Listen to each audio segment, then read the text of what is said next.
breakfast muffin, and I'm half-ass ready.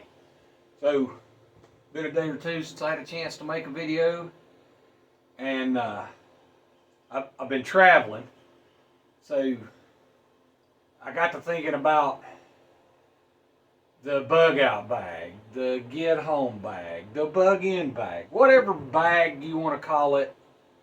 I want to talk about being prepared to get from one location to another. Okay, now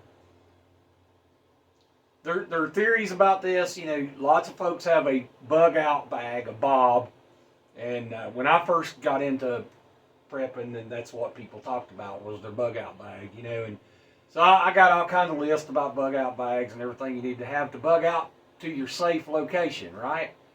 Well, I'm not a bug outer, I'm a bug inner, right? So I had to rethink. I've rethought my go bag 2 or 3 different times, but you know, I'm on my final thing, my final version of my go bag. So you know, for me, I'm going to be getting home from work, right?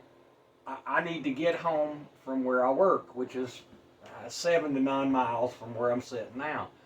So I don't need a huge bag, right? But there are things, no matter if you're heading 5 feet or 5 miles, that you need to have in your go bag, okay? And things that you need to have with you, just in case, right?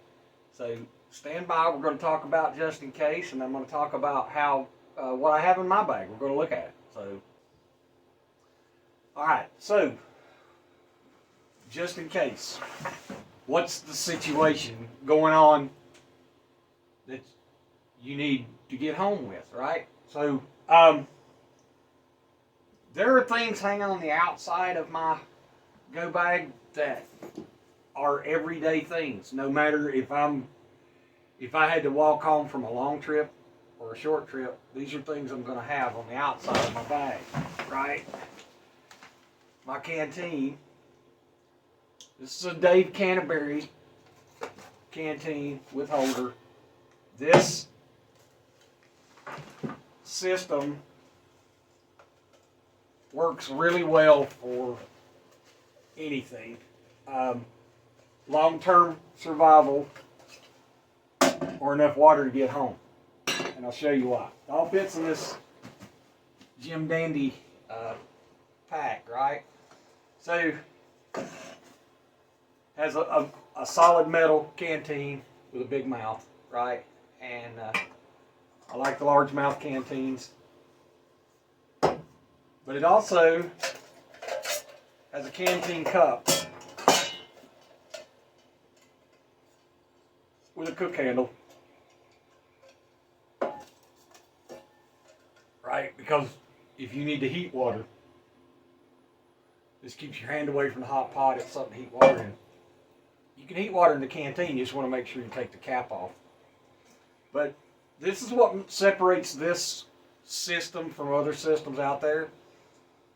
This is a little rocket stove, right? So you turn this upside down. Move some stuff out of the way. Turn this upside down, and with just sticks and a pine cone, some tinder, you get this burning. You can actually use this for a stove to boil water. This also has a lid that comes with it, so you can make the water boil faster. So, Pathfinder is the brand. It's from Dave Canterbury's survival stuff. Any of his stuff is wonderful. Not the cheapest stuff out there, but this works. So this stays on the outside of my pack all the time. All right. Slide that over there.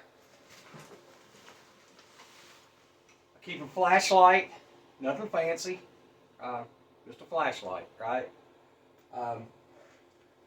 Keep a pair of sunglasses and a pair of spare reading glasses in there, and a compass, an ink pen in case I need to leave a note, a few carabiners. pretty much all that's on the outside of my pack.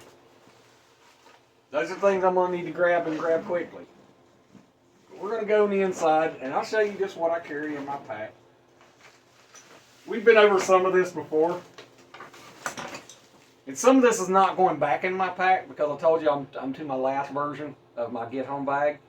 So we'll go, I'll go back and put back in what I'm going to put in. So now I should be able to get home fairly quickly, but I still, depending on what time of day I start, I keep one of these smoothies. This is a good high energy, high protein drink. Help me get a little energy to get home with, right? This baggie I have in every version of every bag I have. This, when I was a Scoutmaster, this bag went with me. This goes with me when I go hunting. There's a couple of Sweet and Lows, a couple of instant coffees, a couple of instant teas, a little pack of toilet paper, a pack of matches, my P38 can opener, and a piece of crap fire starter thing I have. So, but this bag or a version of this bag is in everything I own. I have one in my vehicle, just because with this and this I can have a cup of coffee, right? And we've talked about coffee. Pretty important to me. Bag of trail mix, munchie on the way home, right? I keep some lens wipes because my glasses stay dirty, and honestly, I can see pretty good unless I needed to actually use any of this stuff. I need it up close, so I try to keep my glasses clean. Again, totally unnecessary. So, I'm probably going to leave these in my bag. This is, look, a couple of packs of instant oatmeal, right? That's 2 meals for one day. That's 2 meals that you can eat right out of the package with just a little hot water, right? So I keep those in there. A granola bar, one of the tuna sensation things, tuna creations, another high protein snack. Probably overkill in this bag because of the amount of distance I'm traveling. So that's why I stopped and said, hey man, I need to look at this again. I may be carrying more weight than I need to be carrying, but you know, you may need this for an overnight though, right? So if I got out of work late in the evening and I can't get home, and it's dangerous to travel at night, and I need to overnight somewhere on the side of the path home, well, you might be really glad you had a little extra something to get a little. Sometimes a warm meal just makes you feel better, right? So let's continue. This is my package. We talked about this too before, but this is my little camp stove and my cup that I can heat water in. Redundancy. A little redundant, over redundant on this bag in particular. A little more oatmeal. There's a lot of extra stuff in this pack. I told you I was traveling, so I was a lot more than 9 miles away from home, right?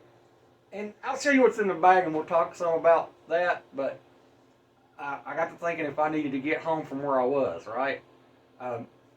There's no way. I was over 300 miles from my home. There's no way I could put enough in this bag to get home from there. But I put a little extra in just to make my life a little easier, right? This is the fuel for that stove. That stove's no good without this fuel. What I like about this, the kit with the Dave Canterbury kit, I can make a fire, right? Water purification system. Sawyer. We've talked about these. These are good. You got to have water filtration, especially walking home, walking wherever you're going. When you find water, you're going to need to treat it. It's not water. You're just not going to drink out of an open upstream. Okay, you can, but you're living on the edge. We talked about, water purification quite a bit actually. Um, this is my new fire starter, and this is going in.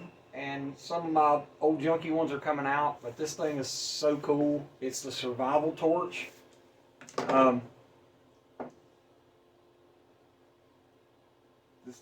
This thing is wicked cool. And it works really well. And I think I paid $30 for this. It was a gift from my lovely wife. But this thing, it's a ferro rod, right? Comes with a striker. So you just push out a little bit. But you have to kind of spread these out a little bit.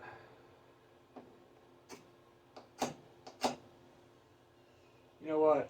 I have to make a video for this. I need to get it prepared. It's brand new. I just took it out.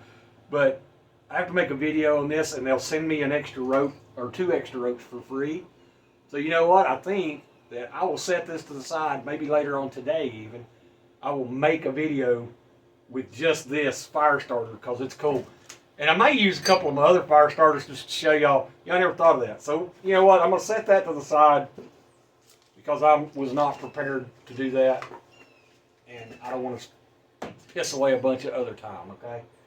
So we'll come back to that. First aid kit.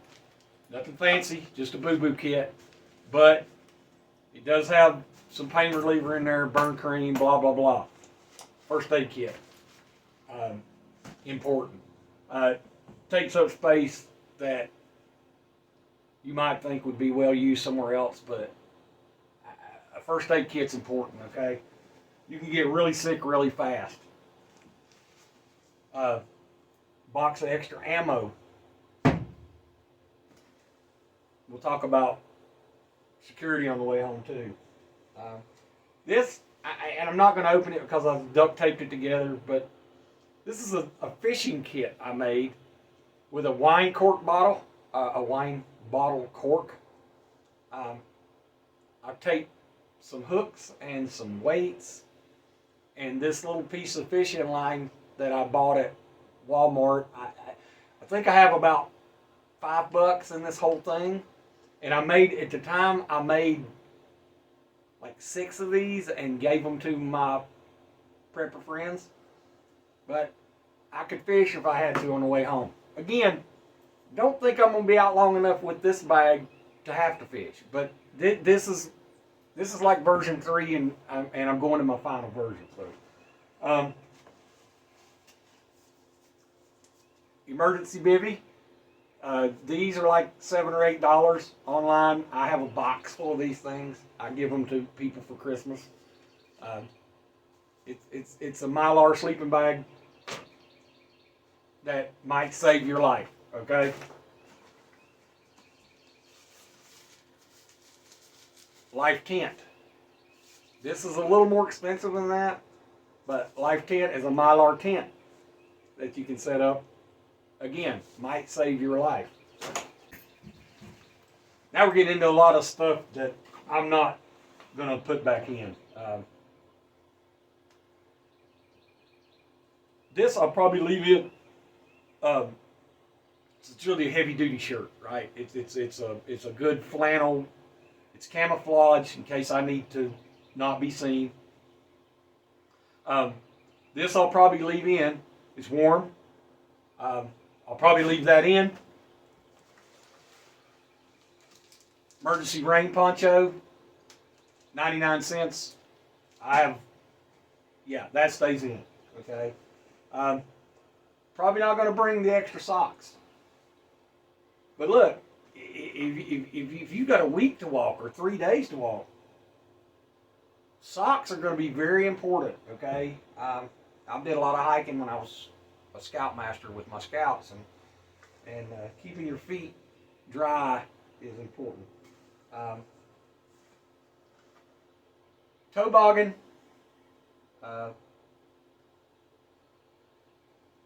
stocking cap, whatever you call them, will stay in case I need to keep my head warm, right? Probably not going to keep all my extra clothing. Long handles, another extra pair of socks, an extra pair of underwear. Hand warmers, toe warmers.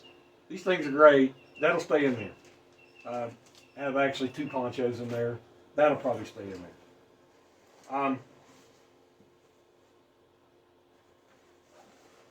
Also, cordage. That's paracord, and also stuck some cheap aluminum tent stakes in that bag. I could make a tent out of one of these ponchos if I had to, right? So, but cordage, you need cordage in case you're going to be out overnight. That'll stay in.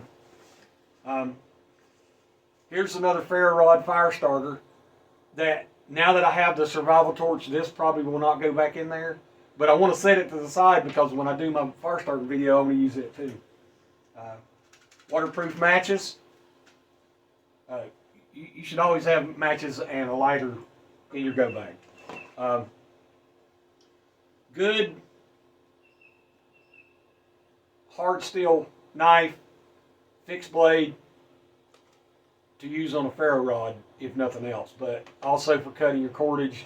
I mean, I keep a pocket knife in my daily carry stuff, but you know, a good knife with a sheath so that you can put it on your belt. Those are important.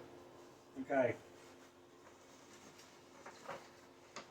All right, that's the contents of my get home bag. Okay, that's the contents of it. And like I said, I'm going to lighten it up because of the fact that my trip is so short, really. And as long as I'm in pretty good health, I should be able to make that trip in 3 or 4 hours. Okay,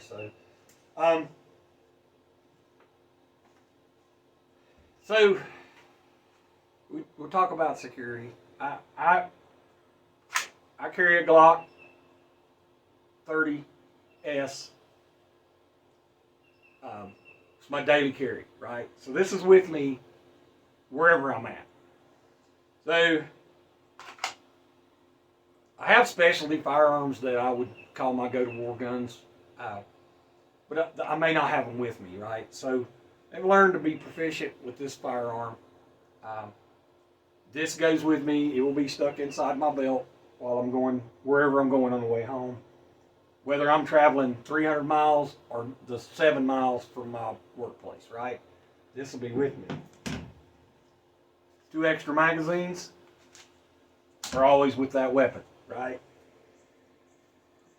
And I keep 1 box, 50 rounds, spare ammunition. Hopefully I don't need 80 rounds of ammunition to get home, but I have them. So I thought about long guns. From work home, hopefully this is all I need to get home, right? Hopefully I don't even need it, but I don't feel very secure if I don't have a firearm. But like I said, I was just traveling a long distance and I wanted to have a long gun to carry too. If it had taken me 2 or 3 or 4 weeks to walk home, I felt like I needed long gun, right? So again, AR-15, the chosen choice of conservatives across the world. 4 30-round magazines. I have a single point sling on mine, so I can hang it down in the front. But this stays in my vehicle when I'm on a trip like that. I've tried to quit bringing it now every day. Because I carry this, but again, that's this is what I carry when I'm, and that's up to you what you like to carry or what you have, right? At the point when the shit hits the fan, it's what you have, right? Not what you wish you had, So if you don't have it now, you don't need it, or you better learn to live without it, right? So um, I like shotguns. The older I get, the better I like shotguns.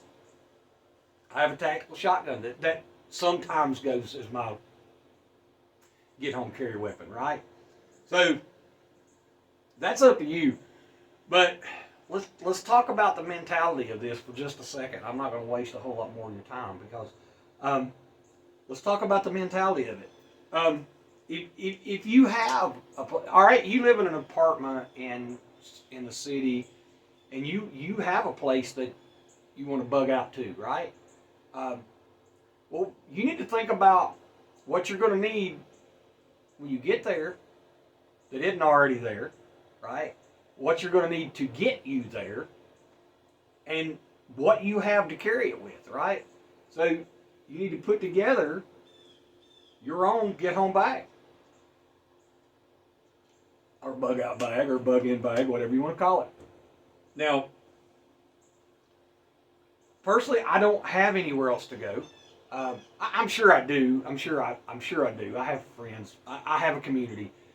But that's not my plan. My plan is to bug in, right? I want to be home where my equipment is and the people I love are, and my tribe can get to me so that we can become safe together.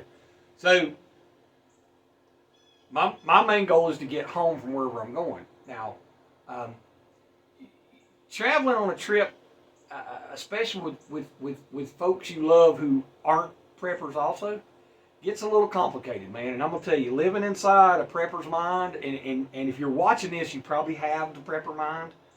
Um, it's a little crazy in here. So um, you start putting things in, like I was traveling with, there was a group of 10 of us all together, old folks, children, folks my age, folks half my age. And so I'm throwing in all my extra backpacks, right? And I threw in a box of MREs that I recently purchased. Threw in a bunch of freeze-dried food that I have that's an individual. You know, I just kept throwing things in. And I looked at it and I said, you know what? This is not enough to get all 10 of us home, right? So you need to be prepared for that, right? So you need to be thinking about, okay, I can't get home with what I have, so am I going to be hunting? Am I going to be fishing? I know I'm going to be purified water. So, you know, throw in a couple of extra life straws, or Sawyer's filter straws, or, you know, some kind of water purification, because you're going to need that. But any extra food that you could think of. And again, you know, you need the maps, okay? Maps. And look, we don't use maps like we used to when I was a kid, right? Because we got the GPS on our phone. And so the GPS is wonderful. I use it all the time, and I'm not telling, but when you're traveling to a location, okay, here's what I do. I'm just going to tell you what I do. You do what you're going to do. So, traveling to a location, every time I come to the Welcome Center, I grab the state map from that state, put it in my go bag. So this recent trip I crossed, 3 states including my home state. And I had already had those, not a trip I haven't made before, I already had those maps. So I had made sure I had the map for each state. The state map makes it easier to find the small roads, the quicker way home when you're walking. So start a map box. I have a box that I put state maps in, right? I have an atlas, but it's so small to cover the entire United States that you don't get a real good close-up look at the local roads, right? So I like to take along the state map of the state that I'm traveling in or through. The compass comes in really handy. Some kind of straight edge to draw a straight line across the map so you can follow the roads that are closest to that straight line. Uh, you know, being a scoutmaster and being a Marine, and my son and I, we're both big land navigation people. So, you know, it'd be cool one day, maybe we'll do a little land nav tutorial. You know, if y'all think that's a good idea, leave it in the comments. But listen, I'm gonna fold up now because I gotta repack this thing, and I know y'all don't want to watch me repack my underwear. So, but again, thank you for tuning in. Sorry it's taking me so long to get another video out, but tell the ones you love that you love them, and let's get full ass ready. Muffin signing off.